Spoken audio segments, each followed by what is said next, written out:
Hi everyone, welcome back to my YouTube channel. So previous lecture में हम discuss कर चुके थे एटॉमिक रेडियस के बारे में, टाइप्स ऑफ एटॉमिक रेडियस। ठीक है, वो सब हमने डिस्कस कर लिया था और आज के वीडियो लेक्चर में हम डिस्कस करेंगे factors affecting atomic radius. Mainly इसमें दो ही फैक्टर्स हैं जो कि एटॉमिक रेडियस को अफेक्ट करते हैं। ठीक है, सो पहला जो हमारा फैक्टर है वो है न्यूक्लियर चार्ज। ठीक है, सो उस पर चलने से पहले कि न्यूक्लियर चार्ज किस वे में एटॉमिक रेडियस को अफेक्ट करता है, हम ये जान लेते हैं कि न्यूक्लियर चार्ज होता क्या है। Right, so it is defined as the charge exhibited by the nucleus to attract outer most shell electron. यानी कि जो चार्ज न्यूक्लियस एग्जिबिट करता है आउटर मोस्ट शेल वाले इलेक्ट्रॉन को अपनी तरफ अट्रैक्ट करने के लिए, वो होता है न्यूक्लियर चार्ज। ठीक है, जैसे यहाँ पे देखो, ये हमारा न्यूक्लियस, ये है इनर शेल, ये है आउटर शेल। ठीक है, अब देखो शेल में क्या है, हमारे पास इलेक्ट्रॉन्स हैं। सो हमने कैसे डिफाइन किया था न्यूक्लियर चार्ज को कि कितना चार्ज न्यूक्लियस एग्जिबिट करेगा आउटर मोस्ट शेल वाले इलेक्ट्रॉन को अपनी तरफ अट्रैक्ट करने के लिए। ठीक है, तो ये तो उसकी डेफिनेशन हो गई। अब देखो हमें ये बताना है कि एटॉमिक रेडियस को कैसे वो अफेक्ट करता है न्यूक्लियर चार्ज। ठीक है, अब देखो अगर न्यूक्लियर चार्ज ज़्यादा होगा, वैसे न्यूक्लियस में होता है पॉजिटिव चार्ज, ये हम सबको पता है। क्यों होता है? क्योंकि न्यूक्लियस में होते हैं प्रोटॉन्स और न्यूट्रॉन्स। न्यूट्रॉन्स होते हैं न्यूट्रल, राइट, और प्रोटॉन्स होते हैं पॉजिटिवली चार्ज्ड।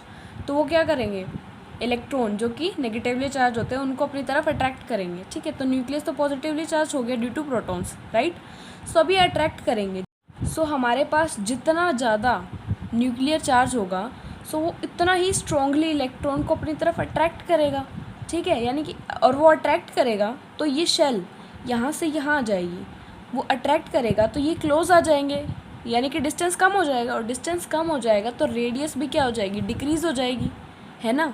तो एटॉमिक रेडियस, या आप उल्टा भी लिख सकते हो, न्यूक्लियर चार्ज जो है वो इन्वर्सली प्रोपोर्शनल होता है एटॉमिक रेडियस के। ठीक है, यानी कि अगर न्यूक्लियर चार्ज बढ़ेगा तो एटॉमिक रेडियस डिक्रीज़ होगी, और अगर न्यूक्लियर चार्ज डिक्रीज़ होगा तो एटॉमिक रेडियस इंक्रीज़ होगी। क्यों होगी?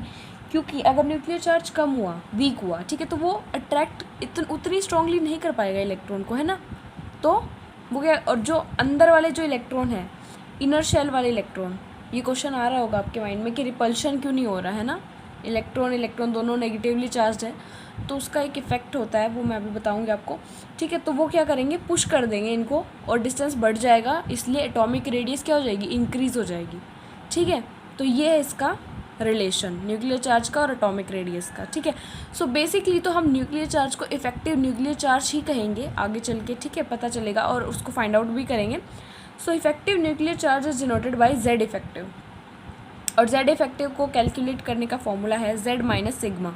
जेड क्या है यहाँ पे, एटॉमिक नंबर है, सिग्मा क्या है, शील्डिंग कांस्टेंट या स्क्रीनिंग कांस्टेंट। ठीक है, अब एक टर्म आती है शील्डिंग इफेक्ट, जो कि हम बात कर रहे थे कि इलेक्ट्रॉन जो है इनर शेल वाले, इनको रिपेल क्यों नहीं कर रहे, है ना, वो करते हैं, तो उसी का नाम है शील्डिंग इफेक्ट। अब देखो, the shielding of outer shell electron by inner shell electron from nucleus is shielding effect. मतलब जो इनर शेल वाले इलेक्ट्रॉन हैं वो आउटर शेल वाले इलेक्ट्रॉन को शील्ड करते हैं न्यूक्लियस से, मतलब न्यूक्लियस के पास आने से, है ना। क्यों करते हैं? क्योंकि उनमें आपस में रिपल्शन हो जाती है, क्योंकि इलेक्ट्रॉन क्या है, नेगेटिवली चार्ज है, तो सेम चार्ज वाले तो आपस में रिपेल करेंगे, तो ये इनको शील्ड कर रहे हैं। सो शील्डिंग इफेक्ट बहुत ही इंपॉर्टेंट टॉपिक है। ठीक है, ये तो आप मार्क ही कर लो क्योंकि बहुत ही इंपॉर्टेंट है, ये पेपर में हमेशा पूछा जाता है। ठीक है, कि शील्डिंग इफेक्ट क्या होता है, और उसकी एक्सेप्शन भी पूछी जाती है, जो कि मैं आगे एक्सप्लेन करूँगी आपको। ठीक है, तो अब देखते हैं, जैसे S block, P block, D block, F block की, ये सब जो मॉडर्न पीरियोडिक टेबल में हमने डिस्ट्रीब्यूशन करा हुआ है। ठीक है, उसमें देखेंगे, वेरिएशंस देखेंगे अभी हम शील्डिंग इफेक्ट के कारण, और सबसे ज़्यादा शील्डिंग पावर किसकी होती है वो सब अभी हम देखेंगे। ठीक है, तो शील्डिंग इफेक्ट की जो डेफिनेशन है वो बहुत ही इंपॉर्टेंट है, उसका रीज़न बहुत इंपॉर्टेंट है। ठीक है, ओके, सो अब हम देखते हैं power of shielding effect. Sorry, मैंने यहाँ पे पावर ऑफ शील्डिंग पावर लिख दिया है ना, इफेक्ट आएगा यहाँ पे। सो अब पावर देखते हैं शील्डिंग इफेक्ट, मतलब सबसे ज़्यादा शील्डिंग इफेक्ट की पावर किस में होती है, सबसे ज़्यादा होती है एस की, फिर पी की, फिर डी की, फिर एफ की। ठीक है, तो एस की सबसे स्ट्रॉन्ग होती है, एफ की सबसे कम होती है, डी और एफ की तो मोस्टली कम ही होती है। ठीक है, सो पुअर शील्डिंग यानी कि साइज़ डिक्रीज़ होगा। ऐसा क्यों होगा? देखो, पुअर शील्डिंग होगी, पुअर शील्डिंग का क्या मतलब है, यानी कि वो उसको होल्ड नहीं कर पाएगा। पुअर शील्ड यानी कि जो इनर शेल वाला जो इलेक्ट्रॉन है वो आउटर शेल वाले इलेक्ट्रॉन को होल्ड नहीं कर पाएगा, यानी कि शील्ड नहीं कर पाएगा। तो जो आउटर मोस्ट शेल वाला जो इलेक्ट्रॉन है वो न्यूक्लियस से अट्रैक्ट हो जाएगा, ठीक है, तो वो अंदर आ जाएगा, यानी कि साइज़ डिक्रीज़ हो जाएगा, राइट। और गुड शील्डिंग यानी कि मतलब वो उसको होल्ड करके रखेगा, शील्ड करके रखेगा इनर शेल वाला इलेक्ट्रॉन आउटर शेल वाले इलेक्ट्रॉन को, ताकि वो अंदर ना आ पाए, ठीक है। और रिपल्शन होगी ना तो उसको पुश करेगा तो शेल डिस्टेंस से थोड़ा आगे चला जाएगा, यानी कि साइज़ इंक्रीज़ हो जाएगा, ठीक है। तो ये दोनों जो रिलेशन है वो आपको याद रखना है कि पुअर शील्डिंग में साइज़ कितना होता है और गुड शील्डिंग में क्या होता है, ठीक है। तो अब हम देखते हैं वेरिएशन अलोंग ग्रुप, यानी कि टॉप टू बॉटम क्या वेरिएशन होती है एटॉमिक रेडियस की, ठीक है। तो हम फर्स्ट ग्रुप लेके ही चलते हैं। इसका जो ट्रिक है वो है हेलिना की रब से फरियादी, मोस्टली आपको पता होगा, ठीक है। अगर नहीं पता सो लेट मी नो, ठीक है। तो अभी हम इस पर फोकस करते हैं। तो देखो जैसे जैसे हम टॉप टू बॉटम जाएंगे, ठीक है, तो हमारे n यानी कि नंबर ऑफ़ शेल्स इंक्रीज़ हो रहे हैं। जैसे यहाँ पे हाइड्रोजन के केस में n1 है, लिथियम में 2 है, सोडियम में 3 है। जैसे आप इनका इलेक्ट्रॉनिक कन्फिग्रेशन करोगे तो आपको पता चल जाएगा कितने शेल्स बनेंगे, ठीक है। So number of shell increase हो रहे हैं, यानी देखो इंक्रीज़ होंगे तो आउटर मोस्ट शेल जो होगी वो भी मतलब थोड़ी डिस्टेंस पे चली जाएगी। यहाँ पे देखो, यहाँ पे आउटर मोस्ट शेल ये है, अब ये बन गई, अब ये बन गई, आगे जाके जब n की वैल्यू 4 होगी तो और दूर चली जाएगी। तो क्या होगा, साइज़ इंक्रीज़ होगा अगर नंबर ऑफ़ शेल इंक्रीज़ होंगे तो। और साइज़ मतलब क्या, एटॉमिक रेडियस भी इंक्रीज़ हो जाएगी। Number of shell increases then atomic radius and size also increases, यानी कि हम जब टॉप टू बॉटम जाएंगे तो हमारी एटॉमिक रेडियस क्या कर जाएगी, इंक्रीज़ कर जाएगी, ठीक है। तो ये वेरिएशन थी अलोंग ग्रुप। अब देखते हैं पीरियड में वेरिएशन अलोंग पीरियड, यानी कि लेफ़्ट टू राइट जाएंगे तब हम। सो हम लेके चलते हैं ये lithium, beryllium, boron, carbon, nitrogen, oxygen, fluorine, neon, ठीक है। अब देखो शेल तो सेम ही है, ठीक है। देखो तो इसमें फ़र्क क्या है, न्यूक्लियर चार्ज का फ़र्क आ जाता है यहाँ पे। नंबर ऑफ़ प्रोटॉन्स इंक्रीज़ और डिक्रीज़ होते हैं। देखो लिथियम का एटॉमिक नंबर होता है 3, तो 3 प्रोटॉन होंगे ना इसमें, ठीक है। और शेल तो उतनी ही है। बेरिलियम का एटॉमिक नंबर 4 होता है, तो 4 प्रोटॉन, यानी कि न्यूक्लियर चार्ज इंक्रीज़ हो रहा है, ठीक है। और पीछे हम पढ़ चुके हैं कि अगर न्यूक्लियर चार्ज इंक्रीज़ होगा तो एटॉमिक रेडियस क्या होगी, डिक्रीज़ होगी, क्योंकि वो क्या होती है, इन्वर्सली प्रोपोर्शनल होती है। ये रिलेशन हम पढ़ चुके हैं ऑलरेडी, है ना। सो लेफ़्ट टू राइट जाएंगे तो एटॉमिक रेडियस या साइज़ डिक्रीज़ होगा, क्योंकि न्यूक्लियर चार्ज इंक्रीज़ हो रहा है। Here nuclear charge increases so atomic radius will decrease, ठीक है। तो इसका सीक्वेंस क्या बन जाएगा, neon, lithium, beryllium, boron, carbon, nitrogen, oxygen, fluorine. अब देखो यहाँ पे नियॉन सबसे पहले क्यों आया है, आना तो नियॉन सबसे लास्ट में चाहिए था, है ना। बट हमने जब टाइप्स ऑफ रेडियस पढ़ी थी तो हमने पढ़ा था वैन डर वाल्स रेडियस के बारे में कि ये न्यूट्रल मॉलिक्यूल्स और नोबल गैसेस में पाया जाता है। और फिर हमने सीक्वेंस भी देखा था कि वैन डर वाल्स रेडियस सबसे ज़्यादा बड़ी होती है, यानी कि लार्जेस्ट होती है ना। सो नियॉन एक नोबल गैस है, इसलिए इसका साइज़ लार्जेस्ट होगा, ठीक है। तो ये एक्सेप्शनल केस है, आपको लर्न करना चाहिए, इंपॉर्टेंट है, पूछ सकते हैं, ठीक है।